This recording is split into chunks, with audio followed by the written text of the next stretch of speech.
La grande richesse de la Yougoslavie, ses paysages, et surtout son littoral, ses 2000 km de côte adriatique accidentée et colorée.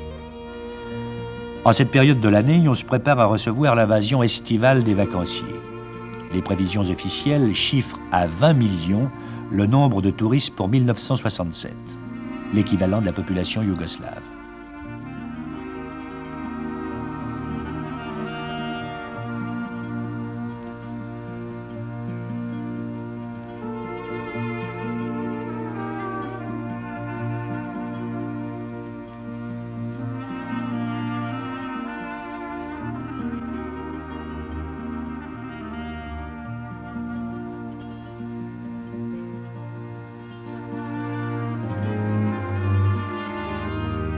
Tout a été mis en œuvre pour susciter, pour favoriser cette marée touristique à laquelle correspond l'afflux des devises.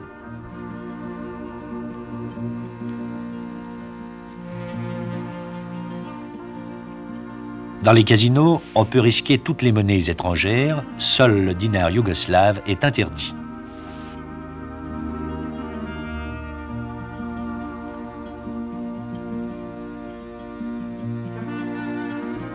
Les visas d'entrée sont supprimés et l'équipement hôtelier s'améliore de jour en jour.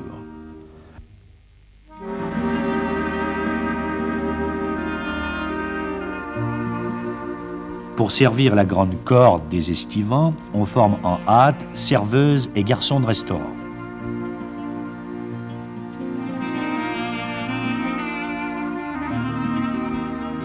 Tout habitant de la côte qui se respecte s'apprête à entasser sa famille dans une seule chambre afin de louer les autres à la clientèle de passage. Celui qui possède des économies fait construire une maison qui fera le bonheur d'occidentaux avides de mer et de soleil. À Dubrovnik, le Khan yougoslave, le secteur socialiste offre 3000 chambres, le secteur privé 8000. Les prix, soi-disant contrôlés, varient selon l'offre et la demande, ce qui fait dire à un haut fonctionnaire communiste « Notre régime interdit l'exploitation de l'homme par l'homme, essayons d'être logiques avec nous-mêmes en ce qui concerne le touriste. » Et combien de temps que vous avez fait construire votre maison?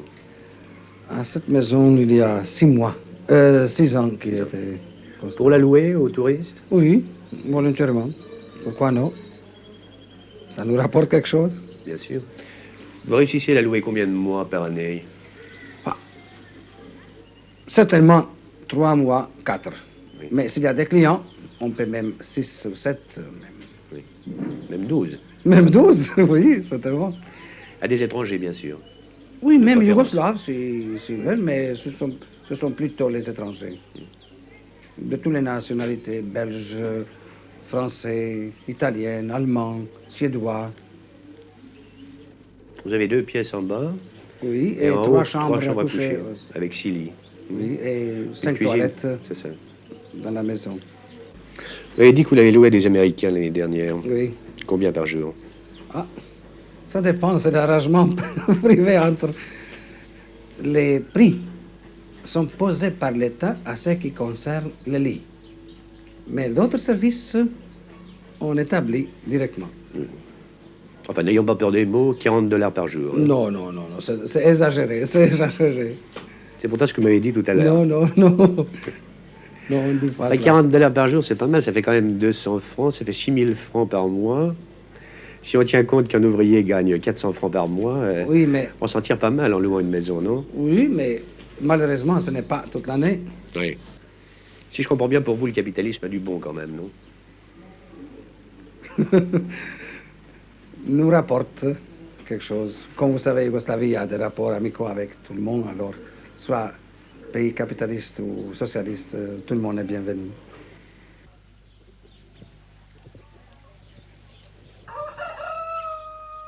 À 40 km de Belgrade, dans la campagne serbe, le capitalisme s'installe sournoisement.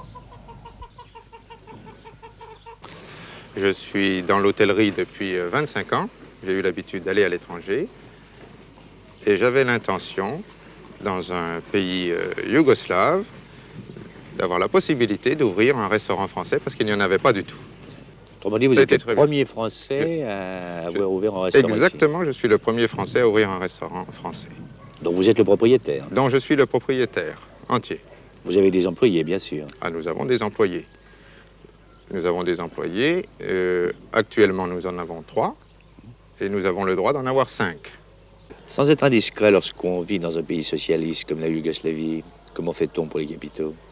Bien, pour les capitaux personnels que l'on a, et nous avons pu obtenir un crédit d'une banque yougoslave. Vous avez le sentiment d'être admis ici? Ah, totalement. Totalement. Je suis considéré par tout le monde aux environs de moi. Je ne parle pas uniquement les citadins, mais je parle à la campagne. Eh bien, avec eux, je suis comme ami. Et même avec le caractère serbe, les expressions qui sont un peu différentes des nôtres, eh bien, entre hommes, on s'accole, on s'embrasse, on vous tape sur l'épaule, non, tu es mon grand ami, etc. Pour nous résumer, Monsieur Bonnefoy, votre objectif en ouvrant ce restaurant?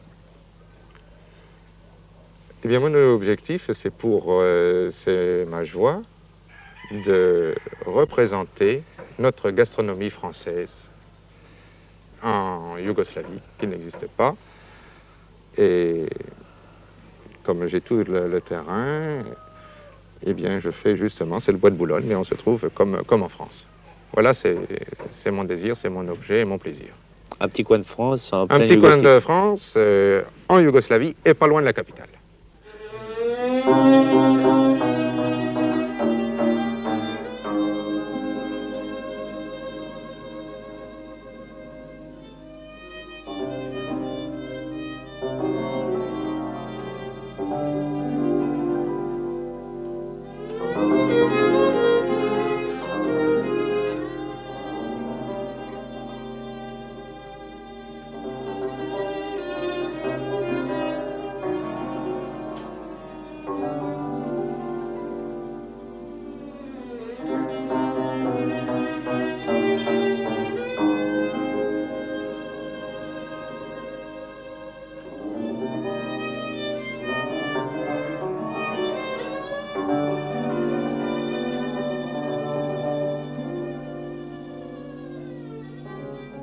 Ce secteur privé qui s'étend progressivement, ses employés payés par des patrons propriétaires de leur affaire, la liberté d'investissement des capitaux occidentaux dans les entreprises jusqu'à concurrence de 49%, le dépérissement de l'État au profit de groupes sociaux, tous ces aspects du titisme font dire aux mauvaises langues que la Yougoslavie est en train de réinventer le capitalisme. Mais la formule est audacieuse. Car bien que Tito démocratise son système, cette évolution dans les grandes lignes s'effectue selon les principes du socialisme. Les moyens de production restent le bien inamovible de l'ouvrier et l'exploitation du capital humain n'apparaît pas encore à l'horizon.